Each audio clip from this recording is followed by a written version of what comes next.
OEB TV, uma realização da Ordem dos Economistas do Brasil. Colega economista, prezada telespectadora, prezado telespectador, é um prazer estar com vocês mais uma vez aqui na TV da Ordem dos Economistas do Brasil. E tenho a satisfação, a honra de contar com um grupo extremamente seleto de colegas da área da advocacia e também da área de negócios. Nós temos, de um lado, a professora Juliana Duarte. Juliana, é um prazer estar contigo aqui na TV da Ordem dos Economistas do Brasil. Obrigado por aceitar nosso convite. Eu que agradeço, professor, uma honra. Agradeço a Ordem dos Economistas no nome do senhor, que é sempre extremamente carinhoso e atualizado com esses temas do mundo moderno, dessa nova sociedade aí que vive. Professora Camila, também é um prazer tê-la conosco nesta live que nós estamos, neste programa que nós estamos realizando neste momento. Obrigado por estar conosco, professora Camila Castanhando. Professor, eu que agradeço o convite, agradeço aí a Ordem dos Economistas, agradeço a Juliana, que começou tudo isso, e queria cumprimentar a Amanda, bom te ver. Bom te ver, Camila. Bom, e também agradeço a presença da empresária, gestora de negócios, Amanda Almeida. Amanda, muito obrigado por estar conosco aqui no nosso programa da TV da Ordem dos Economistas do Brasil. Eu que agradeço a honra de poder estar aqui com vocês, agradeço muito o convite e estou muito ansiosa para essa conversa que eu tenho certeza que vai ser muito enriquecedora para todos os telespectadores também. Com certeza. Bom, então, primeiro eu converso com a professora Juliana e pergunto, bom, a grande maioria da população ouviu falar de inteligência artificial e muitas vezes até vão atrás daquele filme lá de inteligência artificial, onde é um garoto que, na verdade, é uma máquina, mas ele sonha em ser um ser humano, um menino lá que sonha em ser humano. Muita gente viu esse filme. E depois, ao final do filme, aparece uma fada madrinha, e essa fada madrinha transforma aquele robô num ser humano. A inteligência artificial é algo um pouquinho diferente disso. Mas como é que a inteligência artificial está afetando a nossa vida no cotidiano? Exatamente. A inteligência artificial está afetando drasticamente o nosso cotidiano, e foi daí que partiu a ideia de convidar a Camila e convidar a Amanda para a gente começar a debater esse assunto. Já no final do meu doutorado, eu já abordava, meu doutorado é relacionado a direitos do trabalho, eu já abordava a influência da inteligência artificial no mercado de trabalho. Isso é muito visível, principalmente pela robotização e por essa utilização. Com o passar dos anos, junto com a Camila também, lá na PUC, no grupo de pesquisa do capitalismo humanista, liderado pelo professor Ricardo Saeg, nós também desenvolvemos o estudo do tema da inteligência artificial relacionado aos direitos humanos. E qual é o impacto da inteligência artificial nos direitos humanos? Isso nos levou à Sorbonne, então há 6 anos já discutimos em âmbito nacional esse tema, e é muito intrigante. E recentemente, em uma conversa com a Amanda, eu reparei que eu estava sofrendo uma limitação na chamada de táxi, nos aplicativos de táxi. E eu estava inconformada com aquilo. Eu falei, Amanda, eu não consigo pedir o táxi, o que acontece? Bom, resumo, a Amanda também estava passando pelo mesmo problema. E aí a gente começou a conversar sobre isso. Eu também tentei comprar um livro, eu tentei comprar 2 livros que eu queria dar de presente para o meu pai e para uma amiga, e, por incrível que pareça, eu fui proibida pelo site de venda de livros de comprar 2 livros. Isso me assustou, e a gente começou a conversar, e aí agreguei aí a Camila nesse trio, que a Camila também, na PUC, já tem um grupo de estudos baseado no Black Mirror, o quanto a inteligência artificial tem afetado a vida da gente. E ultrapassa o consumo, professor. Então, a gente tem conversado bastante, a inteligência artificial, a utilização dos dados, ele ultrapassa o consumo. Hoje, ele serve de controle social efetivo, e o pior é que as pessoas não se dão conta disso. A gente está tão dentro do aplicativo ou da praticidade dele, que a gente não para pensar, aquilo é realmente bom para mim? Eles estão controlando o que eu consumo, como eu consumo, que horas eu consumo. Então, extrapolou lá o direito do trabalho, que era o que me preocupava bastante, me preocupa ainda, porque o consumidor, ele também é trabalhador, então ele está na ponta, né, das relações econômicas, aí ele deve ser protegido. Então, quando ele não consegue ter conhecimento, ele não tem ciência do que estão fazendo com ele, aí a questão fica muito mais preocupante. A gente tem agora em agosto, na entrada em vigor da Lei Geral de Proteção de Dados, que já aconteceu na Europa ano passado, ano retrasado, e não me parece que isso vai solucionar. Então, a Amanda traz uma visão aí empresarial, a Amanda é muito ligada ao marketing, à utilização desses dados, e a Camila aí com essa parte científica. E um dos temas que levou a nossa conversa inicial foi um recente acórdão do Tribunal Superior do Trabalho, que, num processo da Uber, em que ele determinou que fosse realizada uma perícia no algoritmo, como aquele trabalhador era afetado pela utilização do algoritmo. Então, o Tribunal Superior do Trabalho suspendeu essa decisão por hora, então ela está aí sendo discutida.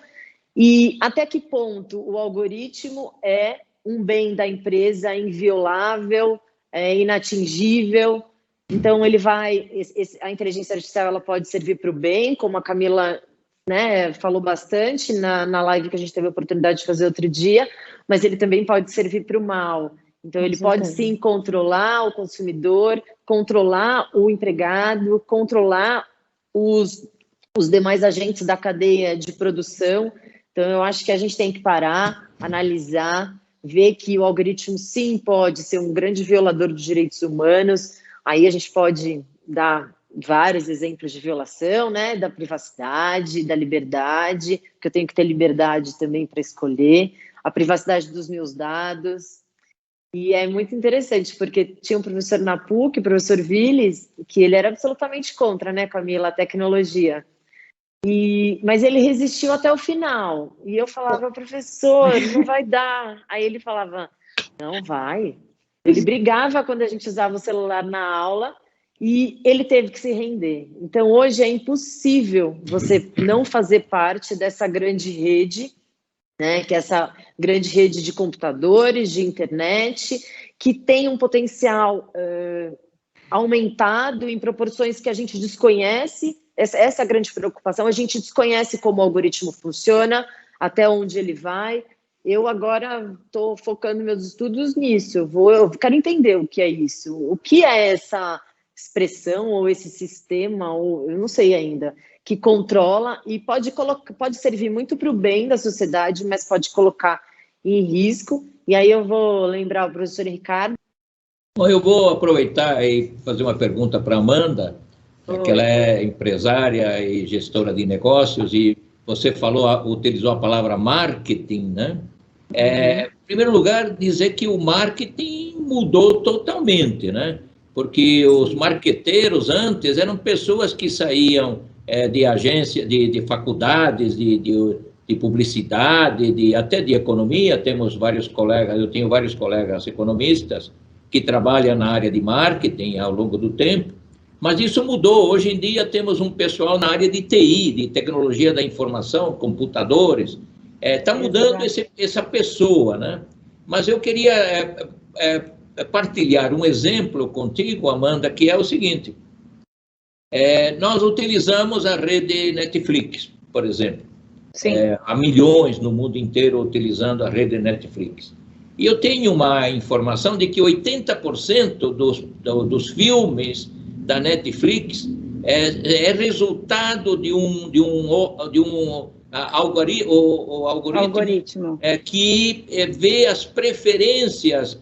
A gente está lá com o controle remoto, não pego essa série, mas peguei aquela outra. Aquela outra é romântica, por exemplo. Opa, tem um grande ibope essa série, então vamos continuar produzindo nessa linha. É isso mesmo, ou seja, como a Juliana colocou, lá pelas tantas, a minha capacidade de escolha fica totalmente reduzida ao que a empresa está me colocando à minha disposição. É isso mesmo? É isso mesmo. Na verdade, como que o algoritmo funciona, né? Isso eu vou falar especificamente não só do Netflix, mas estender para um âmbito aí de redes sociais, Facebook, Instagram, YouTube. Como que ele funciona? Ele começa a entender qual é o seu interesse. Então, o algoritmo ele vai entendendo quais são as séries, de repente, que o senhor mais assiste, quais são os filmes que você para ver trailer, e aí ele vai entendendo quem que é o senhor, então quem que é você. E aí ele vai te dando informações, te dando conteúdos que, segundo o algoritmo, é isso que você quer consumir. Então, por exemplo, se eu abrir o meu Facebook, o meu feed, esse feed vai estar totalmente diferente do feed da Juliana, que é uma pessoa que eu trabalho junto, praticamente vejo todos os dias. Isso porque o meu hábito de comportamento, o meu comportamento é totalmente diferente do dela.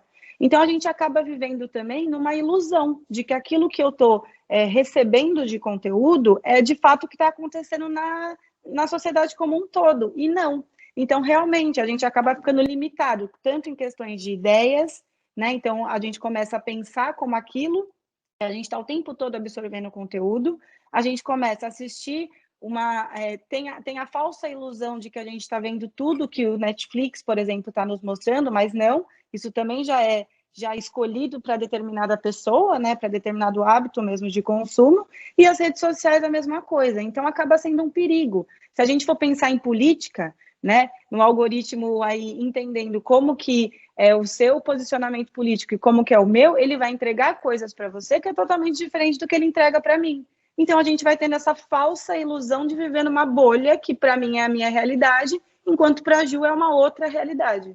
Então, o algoritmo, ele funciona desse jeito. Pegando um gancho, eu até comentei com a Camila e com a Ju na live, né? Antigamente, quando a gente pensava em fazer um anúncio, por exemplo, pelo Google ou Facebook, a gente determinava alguns padrões. Então, assim, eu quero atingir donos de bar e restaurante. Então, eu vou já colocar um padrão, que eu acho que são homens, eles possivelmente se interessam por gestão, então você vai, né, colocando aí possíveis padrões para você afunilar a sua busca. O que eles nos indicam hoje é que a ferramenta mais eficaz nesse sentido é o Facebook, não é nem o Google, porque o Facebook se trata de rede social, então ali você vai colocar fotos, de fato, o que você se interessa, seja a postagem de um livro, seja um vídeo que você colocou, então ele entende exatamente o que você gosta, né? E aí, como que eles falam para a gente fazer hoje? Para a gente deixar todos esses filtros abertos. Porque a partir do momento que você coloca um anúncio ali, deixa todos os filtros abertos, o próprio Facebook vai entendendo quem que é esse cara. E aí sim você vai fechando os filtros. Não existe tecnologia mais... Primeiro bloco. Primeiro bloco? Não, pode falar. Não existe hoje, pelo menos até o momento ali que eu estava estudando, tecnologia mais avançada nesse sentido de dados do que o Facebook. Então, ele consegue entender tudo como é o seu hábito de consumo. Então, é impressionante mesmo. É algo impressionante.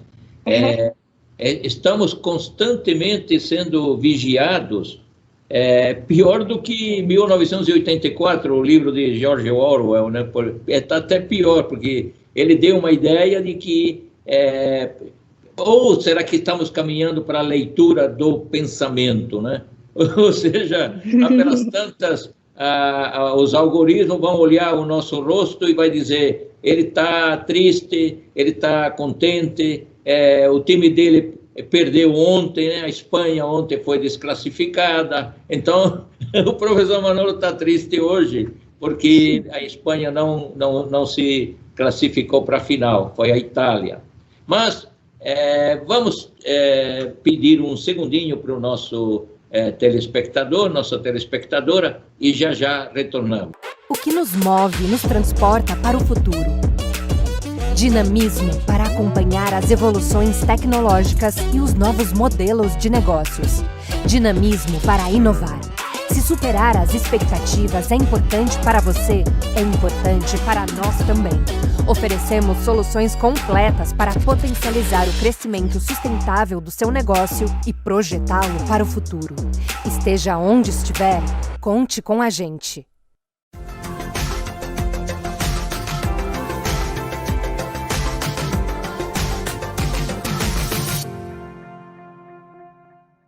E aí, gente, beleza? Meu nome é Rodrigo e hoje vim falar com vocês sobre capitalismo humanista, o Instituto Capitalismo Humanista e como você pode ser protagonista dessa história. Rapidinho, o que é capitalismo humanista? É quando você coloca o ser humano no centro do sistema capitalista, ou seja, o sistema capitalista é direcionado para proteger a dignidade do ser humano. Bacana, né? Parece até um sonho, mas você pode transformar isso em realidade. Inclusive, o Instituto Capitalismo Humanista é o instrumento para essa transformação, para avançar essa bandeira e garantir que ninguém fique para trás. Curtiu? Curtiu a ideia? Curtiu a ideia de ser o protagonista dessa história? Nós, como jovens, sermos novamente o protagonista dessa história? Então vem conhecer a gente, vem conversar com a gente, vem conhecer a página e eu espero vocês. Até breve.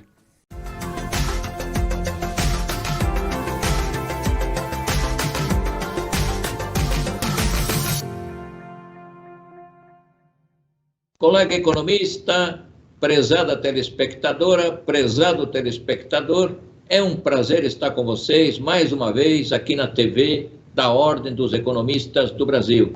E tenho a grata satisfação de conversar com a professora doutora Juliana Duarte, advogada,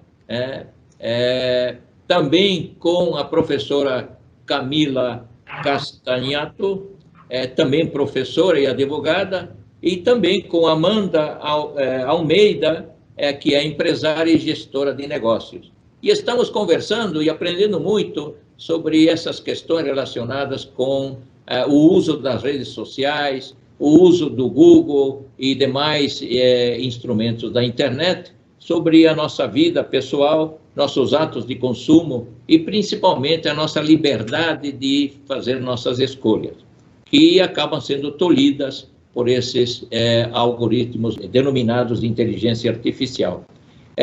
Camila, eu estava falando, mas parecia uma brincadeira, mas na verdade é bastante sério, é que quando a gente vai viajando pelas redes sociais e pelo Google ou outros navegadores, vamos deixando pistas, nossas digitais estão sendo colocadas naqueles assuntos que mais gostamos, e lá pelas tantas, sem que a gente queira, vão surgindo novas informações na minha busca, que são totalmente diferentes daquelas informações que você está recebendo quando você faz o mesmo processo de busca.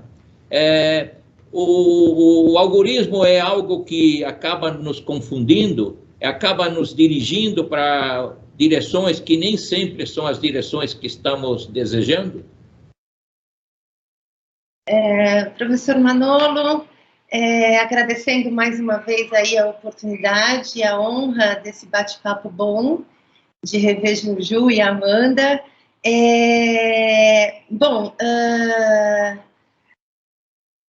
Na verdade, os nossos rastros não ficam na rede só no que a gente procura. Na verdade, o que a gente está conversando agora aqui, se a gente falar alguma coisa, daqui a pouco vai aparecer alguma publicidade para mim nas redes sociais em relação a alguma coisa que foi falado hoje aqui. Eu até comentei com a Juliana, com a professora Juliana, que desde que a gente fez a live, parece que a inteligência artificial se voltou contra mim. Várias coisas estão acontecendo. É inacreditável. Pode ser uma coincidência, claro, né? Mas eu achei muito interessante, professor, que o senhor começou a nossa conversa falando de um filme, né? Eu confesso que eu não sei exatamente qual o senhor estava falando, mas eu queria dizer que eu acho que tem uma série, inclusive no Netflix, que todo mundo tem que assistir, que é a questão do dilema das redes. Aliás, são dois documentários, o Dilema das Redes e Privacidade Hackeada, que é exatamente o que a Amanda foi muito bom em explicar, teve uma habilidade, aliás, Amanda, isso é ótimo, saber explicar uma coisa tão difícil de uma forma leve, fácil, isso é uma qualidade muito grande. Obrigada. Obrigada, cara. Presente total. E eu acho que o dilema das redes mostra exatamente isso. Como hoje a publicidade, o marketing, tudo bem personalizado, é absolutamente individual. O que eu abrir não vai ser o mesmo que o professor vai abrir, que a Juliana vai abrir, que a Amanda vai abrir, e a gente vai criando bolhas. E essas bolhas não é só no consumo, principalmente no consumo de informações. E eu falava essa frase para os meus alunos há muito tempo, e num desses dois documentários que eu citei, eles falam também, e agora eu nem falo mais porque vai parecer que eu estou copiando, mas eu falava para os meus alunos, pessoal, se vocês usam uma plataforma que é de graça, acorda, é seu produto, não existe almoço de graça no sistema capitalista.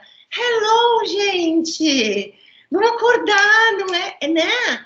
E eu queria trazer, porque a Ju falou muito bem, porque a gente, em 2016, né, Ju, na época da Sorbonne, de estudantes ali, né, a gente já tinha saído dos bancos, né, a gente já tinha publicado, mas a gente ainda estava bem arraigado ali.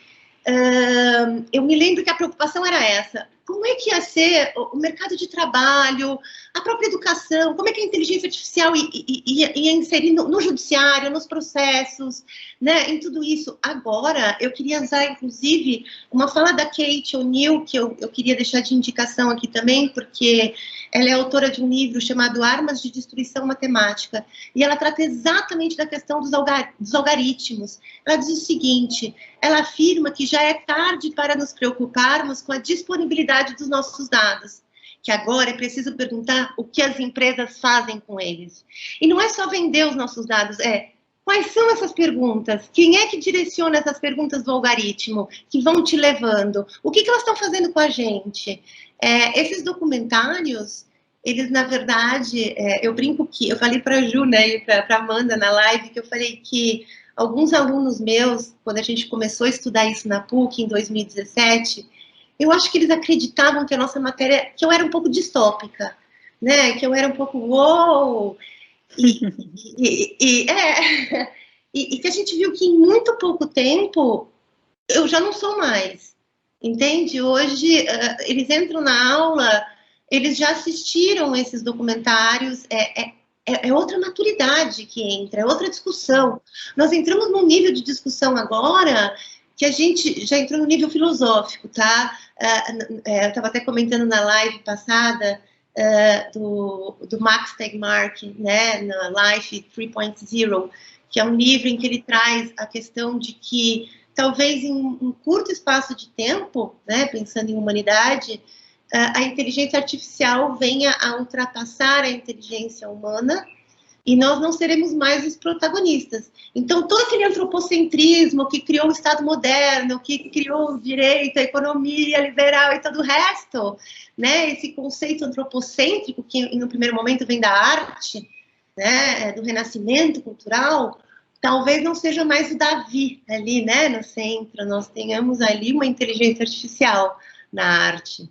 Enfim, e tudo isso tem que pensar a nossa posição enquanto seres humanos, né? Porque é o que a própria Kate O'Neill diz. Ela diz o seguinte, olha, se nós vivêssemos numa sociedade perfeita, né, que nós não tivéssemos desigualdades, que a questão do machismo, do sexismo e todos os outros ismos já estivessem resolvidas, eu acho que até seria legal a gente congelar essa sociedade. Mas quando você trata de algoritmos, você está tratando de congelar dados, porque você não está pensando na mudança, você está pensando em tudo que a pessoa fez e não no que ela pode ser. Né? Então, eu não acho que, ainda que a nossa sociedade fosse perfeita, não seria legal congelá-la. E a gente, né, eu acho que demorou para a gente começar a questionar essa questão dos algoritmos. A professora Juliana ressaltou muito bem que a própria lei que regulamenta, né, tanto a europeia quanto a brasileira, não chegaram a atingir a questão dos algoritmos. mas eles são seríssimos, porque eles comprometem, não é só uma compra, uma classificação, é toda a humanidade, como diria o Harari, né? O próprio Harari fez uma resenha a esse livro do Marx, o Harari está bem famoso nos últimos anos, né, pelo Homo Deus, o Homo Sapiens. Ele já fala um pouco disso no Homo Deus. E eu queria agora, que eu sei que eu já devo ter extrapolado meu tempo, eu queria voltar a bola para minha querida Ju e para Amanda, que eu adorei, vocês arrasaram para variar. E, professor Manolo, obrigada, muito obrigada mesmo pela honra do convite. Bom, eu penso, estamos chegando, infelizmente, ao final do programa, temos ainda uns minutinhos, mas eu creio que esse vai ser o primeiro de uma série de programas, porque não exaurimos nem 1% da questão.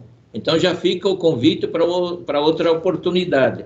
Mas eu passo a palavra para a professora Juliana Duarte, para que divida o tempo agora com a Amanda, nas considerações finais. Não, olha, eu tenho muito a agradecer ao professor Manolo e a Camila e a Amanda. A gente conversa e a gente vê que quanto mais a gente conversa, mais a gente tem o que conversar. E o que a Camila disse é extremamente sério. A gente não tem que estar preocupada com o que estão fazendo com os nossos dados. Eles já estão fazendo há muito tempo. A gente tem que se preocupar hoje aonde a utilização pelas empresas ou por quem quer que seja, pelo governo, desses dados vai levar a sociedade. Então, eu gosto da PUC e sou apaixonada mesmo, porque lá a gente estuda isso há 10 anos, né, Camila? Pelo menos. E eu vejo hoje a sociedade começando a falar que o algoritmo vai mudar o mercado de trabalho. Isso a gente já sabe, vamos mais a fundo. Eles estão mudando, eles estão identificando o que a gente sente. Vou finalizar agradecendo o professor, agradecendo as meninas. Falar sobre esse assunto é sempre muito bom e abre brecha para a gente marcar outros bate-papos. Bom, eu só tenho a agradecer a você, Amanda, a você, Camila, a você, Juliana, pela maravilhosa entrevista que vocês nos concederam aqui na TV da Ordem dos Economistas do Brasil. A vocês digo até o próximo programa e também aos nossos telespectadores. Até o próximo programa.